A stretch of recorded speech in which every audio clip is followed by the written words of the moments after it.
नहीं, ये देश में पहली बार हो रहा है। ये देश का 18वां चुनाव है।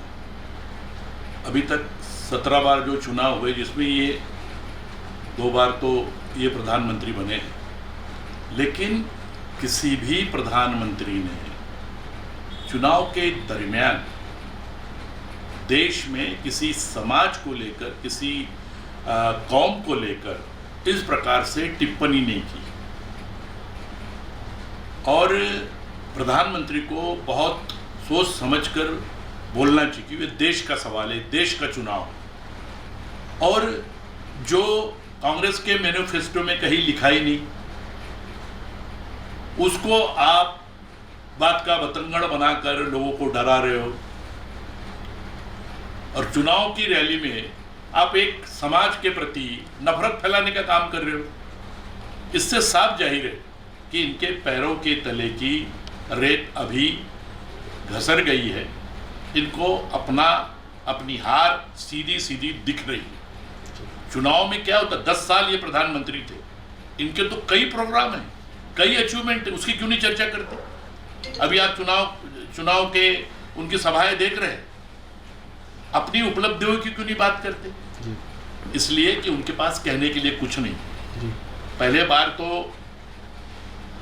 प्रधानमंत्री डॉक्टर मनमोहन सिंह 10 साल थे, एंटी इनकम्बेंसी थी, और जिस प्रकार से इन्होंने माहौल बनाया भ्रष्टाचार भ्रष्टाचार भ्रष्टाचार करके, तो लोगों को लगा कि अभी एक नया आदमी आना है, वो कुछ करना चाहता है। और जिस प्रकार से इन्होंने सब बात बताए, 15 लाख हर एक के खाते में आ जाएंगे, पेट्रोल और डीजल का भाव कम हो जाएगा, अच्छे दिन आ जाएंगे, किसानों को उनके माल का दुगना दाम देंगे, और क्या क्या इन्होंने वादे नहीं किए। तो उस वक्त में आ गए। 19 में फिर इनको पुलवामा और एयर स्ट्राइक, ये सारी चीज़ों का इन्होंने भांडवल किया। आज क्या भांडवल करेंगे? इनके पास तो अभी ऐसा कुछ मुद्दा ही नहीं है। तो ये हिंदू मुसलमान का मुद्दा, ये तो आरएसएस का हमेशा फंडा ही रहा है। उसी भरोसे पे उन्होंने आज तक अपने पार्टी की ताकत बढ़ाने का काम किया, नहीं तो उनके पास कोई मुद्दा ही नहीं है। सारी चीज़ें तो देश का आज़ादी दिलवाने का काम तो कांग्रेस ने किया, इनका तो कोई रोल ही नहीं है, वो तो बातें बता नहीं सकते। तो बस अभी इनको चुनाव के वक्त में इनकी हार सीधी सीधी दिख रही है। इसीलिए तो उन्होंने पार्टियों को तोड़ना, लोगों को, भ्रष्ट लोगों को अपने साथ जोड़ना।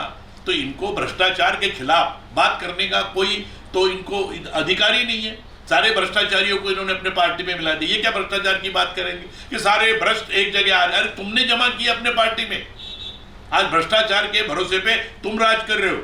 अजीत दादा पे इन्होंने टीका की, 70,000 करोड़ का इन्होंने घोटाला किया करके। आज उसी आदमी को डिप्टी सीएम बनाया अपने सपोर्ट से, और उसके हाथ में फिर तिजोरी की चाबी दे दी, फिनांस मिनिस्ट्री दिया आपने। आपको क्या नाक है बात करने का भ्रष्टाचार के खिलाफ? शिंदे के खिलाफ इतने सबूत थे भ्रष्टाचार के, उसके खिलाफ ईडी और सीबीआई लगा के उसको अपने घेरे में लाया और उसको मुख्यमंत्री बनाने का झांसा दिया, और करोड़ों रुपए उनके एमएलए को देकर, जिसकी चर्चा हो रही है, उसको मुख्यमंत्री बनाया, अपने आदमी को डिप्टी सीएम बनाया और उनको तोड़ा। और जितने बाकी में अभी उनके कैंडिडेट नहीं मिल रहे तो दूसरे पार्टी के तोड़ के, अभी ये रामटेक में कैंडिडेट नहीं मिला, हमारे कांग्रेस के विधायक को तोड़ के ले गए। अब लोग कह रहे कि उसको भी 40-50 करोड़ रुपए दे दिए, जीते या हारे उसको तो 50 करोड़ मिल गए। और 50 करोड़ रखने के लिए इनकी गारंटी है ना कि बस बरोबर तुम्हारे को चिंता मत, तुमको ईडी नहीं लगेगा, सीडी नहीं लगेगा, इनकम टैक्स का कोई आदमी नहीं आएगा, तुम्हारे पैसे सुरक्षित रहेंगे। वो सुरक्षा, भ्रष्टाचारियों को सुरक्षा और संरक्षण देने का काम ये कर रहे हैं। भाई कौन सी बात को आप बोल रहे मंगलसूत्र की बात? अरे खुद का तो मंगलसूत्र को इनको लेना देना नहीं है। जो इनकी विवाहिता थी उसको छोड़ दिया, अपना मंगलसूत्र जो इन्होंने 30-40 साल पहले यशोधरा मैडम को जो डाला था, वो तो मंगलसूत्र की बात करें ना। वो मंगलसूत्र तो आपने सुरक्षित नहीं रखा, तो आप क्या हिंदुओं के मंगलसूत्र की बात करते? जिसको मंगलसूत्र का अर्थ मालूम नहीं, जिसको उसका महत्व मालूम नहीं है, उसने मंगलसूत्र की बात करना। और कहा मुसलमान की वजह से आप खतरे में आ गए।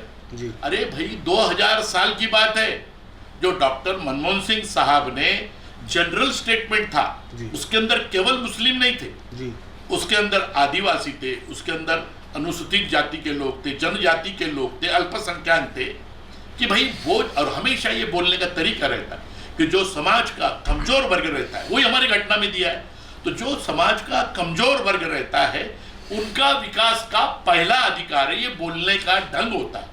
वही बात उन्होंने केवल मुसलमानों को देंगे और जिनके 4-4 बच्चे हैं उनको बांट देंगे। अरे तो भैया अपना इतिहास बताओ ना कि दामोदर दास मोदी जी को कितने बच्चे हैं? वो तो खुद 6-7 भाई बहने लेके 8 लोग हैं, तो आप भी उसी में आते ना जिसके 4-4 बच्चे हैं, तो किसको बोल रहे हो? और एक ऐसा इतिहास रहा भैया, आप भी अपने आजू बाजू में देखो, मुसलमान नहीं, पहले की जनरेशन्स में तो हर घर में 6-7 तो बच्चे होना वो नॉर्मल बात थी। ये भगवान का दिया हुआ है करके मेरे कई दोस्त हैं कि जिनको 4-4 5-5 भाई और 2-2 बहनें। मेरे घर में मेरी बीवी और उसके 6 बहनें और 2 भाई, 8 है। उसकी मौसिया 6-7 है। तो ये दूर का के लिए जाते, हिंदुओं के घर में भी 4-4 5-5 बच्चे। आप किसको बोल रहे हैं? ये कोई मुद्दा होता है चुनाव का? जो चुनाव का मुद्दा नहीं है वो चुनाव का मुद्दा लाना, बखेड़ा खड़ा करना, ये तो हिंदू मुसलमान की दंगल करवाना चाहते, चुनाव का वातावरण खराब करना चाहता, क्योंकि इनके खिलाफ गया है। इनके सभाओं में वो रिस्पांस नहीं मिलता, भीड़ जमा करके लाना पड़ता है, तोड़ फोड़ इतनी कर रहे। और मुझे बताइए कि प्रधानमंत्री पंडित जवाहरलाल नेहरू के जमाने से अपने कॉन्स्टिट्यूशन में एक प्रोविजन कि भाई चुनाव हो रहे लेकिन देश पे खतरा हो जाएगा, तो प्राइम मिनिस्टर को एक सहूलत मिलती कि वो चुनाव के लिए अपना हवाई जहाज वापर सकते हैं। तो इन्होंने तो खेल बना दिया। अब महाराष्ट्र में 48 जगह है, 48 सीटें, 24 मीटिंग ले रहे महाराष्ट्र में। यह पहली बार देखा। मैं भी अब 9 बार लोकसभा का चुनाव लड़ा, तो कोई प्रधानमंत्री, अटल बिहारी वाजपेयी भी प्रधानमंत्री थे, तो उन्होंने भी इस तरह सत्ता का दुरुपयोग नहीं किया। बस यही भाषण करते फिरो, कुछ मत करो, झूठे आभास निर्माण करो विकास का, और देश आत्मनिर्भर बना। कहां था आत्मनिर्भर बन गया? अरे आप ही बोल रहे हो कि 83 करोड़ जनता को आप 5 किलो अनाज दे रहे हो फुकट, और वो देश आत्मनिर्भर बनता है? बेकारी का क्या आलम है? आज वो बेकार लोग आपके खिलाफ वोट देने जा रहे हैं। आपने जो अग्निवीर की योजना लाई कि 19 साल का एक आधा सैनिक अगर सैनिक बन गया तो 4 साल में रिटायर होता है, जो उसकी शादी की उम्र, कौन उसको लड़की देगा? उसको कोई पेंशन नहीं, उसको शहीद का दर्जा नहीं अगर उसकी जान भी चली गई तो। ये सारी चीजें इनके खिलाफ जा रही। लोग अभी समझने लगे कि भाई ये 10 साल ये आदमी ने हमको बेवकूफ बनाया, अब और नहीं बनेंगे करके लोग टर्न आउट हो रहे। लोग इनके खिलाफ में मतदान देने की उनकी मानसिकता हो गई है कि ये आदमी अब आगे नहीं ले जा सकता। मैं कहूँ ये जहां जहां जाएंगे वहां की सीट तो पक्की हार रही। और नागपुर का सवाल है तो पहले से ही जो फेवरेट था वो विकास ठाकरे था। इसमें तो गडकरी जी भी का बहुत बड़ा योगदान है। मैंने तो हर सभा में बोला कि बीजेपी को, बीजेपी के नेताओं को और ये खुद ये कैंडिडेट को अहंकार आ गया। ये अहंकार इनका लेके डूबूंगा। क्या कहा गडकरी ने कि मैं वोट मांगने नहीं जाऊंगा, मैं चाय नहीं पिलाऊंगा, जिसको देना है वो दे दो। मतदाता को इस तरीके से बोलते हो? वो क्या अपने गुलाम है कि जो देना है तो दो, नहीं तो मत दो करके तुम मालिक हो गए हो? चुनाव में आदमी कितना भी बड़ा हो, अगर वो नम्र नहीं है तो जनता उसको घर भेजती है। और ये गडकरी को अभी घर को जाना पड़ेगा, कोई भी हालत में चुन के नहीं आ सकता। मैं बहुत ही भरोसे के साथ बोल रहा हूँ। 50,000 तो कम से कम और ज्यादा ज्यादा 1.5 लाख वोटों से विकास भाव चुन के आ रहे। और ये इसलिए हो रहा है, ये प्रधानमंत्री का ये जो लाड़ है ना, ये चुनाव आयोग जो इनका दुम छल्ला बन गया है। चुनाव आयोग जो संवैधानिक संस्था है, जिसको ये सारी चीजों को देखना है कि प्रधानमंत्री हो या कॉमन कोई दूसरा उम्मीदवार हो, उसने ये नियमों का उल्लंघन नहीं करना चाहिए। बार बार उल्लंघन किया जा रहा है। प्रधानमंत्री मोदी धर्म की बात करता है भाषणों में से, वो कर नहीं सकता। चुनाव आयोग ने इमीडिएटली उस पर कार्रवाई करना चाहिए। कांग्रेस लगातार बोल रही है कि झूठ बोल रहे हैं, फिर भी चुनाव आयोग उन पर कार्रवाई नहीं कर रहा है, इसलिए कि वो रबर स्टैंप बन गया है ये प्रधानमंत्री का। वो कभी ये इनके खिलाफ कार्रवाई नहीं करेगा। प्रधानमंत्री होने के लिए ही इन्होंने कॉन्स्टिट्यूशन में अमेंडमेंट करवाया, क्योंकि चीफ जस्टिस ऑफ इंडिया वो उनके एक मेंबर थे, लीडर ऑफ द अपोजिशन और प्रधानमंत्री। इन्होंने चीफ जस्टिस को निकाल दिया और अपने मंत्री को लाकर इन्होंने चुनाव आयोग की नियुक्ति किया। वो तो नियुक्ति क्या, एक क्लर्क को उठा के कहीं भी रख दो जो इनके मुताबिक चलेगा। तो वो चुनाव आयोग एक नंबर का, यानी उसको क्या बोले अपन ने, निष्क्रिय आदमी, जो उसकी निष्क्रियता की वजह से अपने जिम्मेदारियों का ईमानदारी से वहन नहीं करने की वजह से मोदी की आज ये हिम्मत बढ़ गई है कि वो प्रधानमंत्री होते हुए ये अलग बातें कर रहे हैं, बिन यानी जिसको यानी सिर पैर नहीं है ऐसी बातें कर रहे हैं, और चुनाव का और देश का वातावरण खराब कर रहे हैं। ये जनता कभी माफ नहीं करेगी, आने वाला इतिहास कभी माफ नहीं करेगा। और याद रहेगा कि एक ऐसा प्रधानमंत्री आया था जो अनकॉन्स्टिट्यूशनल बातें करता है, बिल्कुल शोभा नहीं देती। देखो ये जो इस बार हुआ ना, एक सबसे बड़ी बात तो ये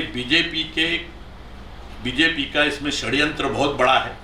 एक ही उदाहरण मैं आपको बताऊं कि जब उम्मीदवार अपनी उम्मीदवारी सादर करता है तो 25,000 रुपये भरने के बाद उसे एक वोटर लिस्ट मिलती है जी, कलेक्टर की तरफ से, रिटर्निंग ऑफिसर की तरफ से।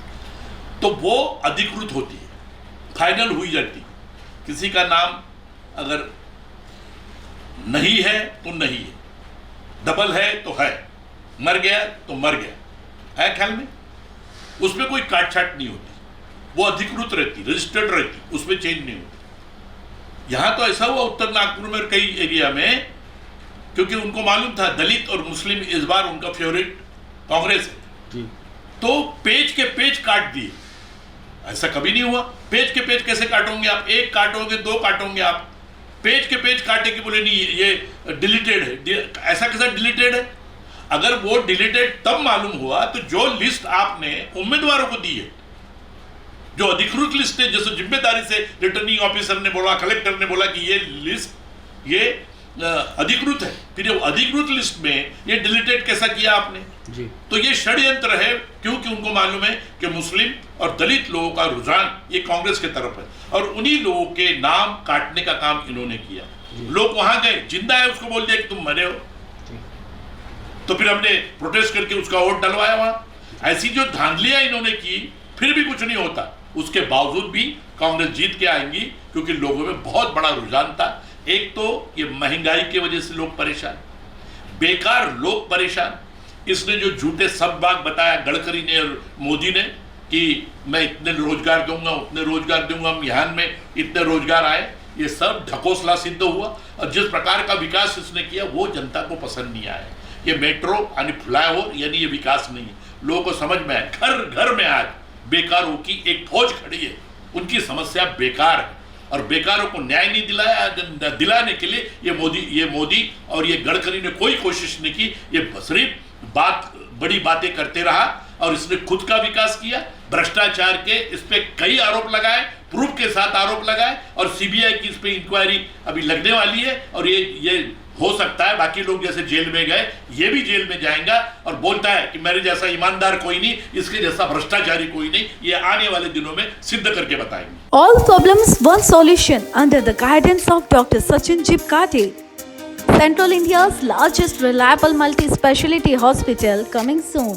बढ़ती महंगाई के इस दौर में महिलाओं को आत्मनिर्भर बनाने के लिए ट्विंकल महिला अर्बन कोऑपरेटिव लाया है केवल महिलाओं के लिए 20,000 से 3 लाख तक पर्सनल लोन, वो भी 12% की ब्याज दर पर। साथ ही पाएं फिक्स डिपॉजिट पर सर्वाधिक इंटरेस्ट रेट, एफडी पर 10%, आरडी पर 11%। तो आज ही पहुंचे ट्विंकल महिला अर्बन कोऑपरेटिव बैंक, कनीश नगर, सकदरा, या फिर संपर्क करें 9706011342 और 8275617469 पर।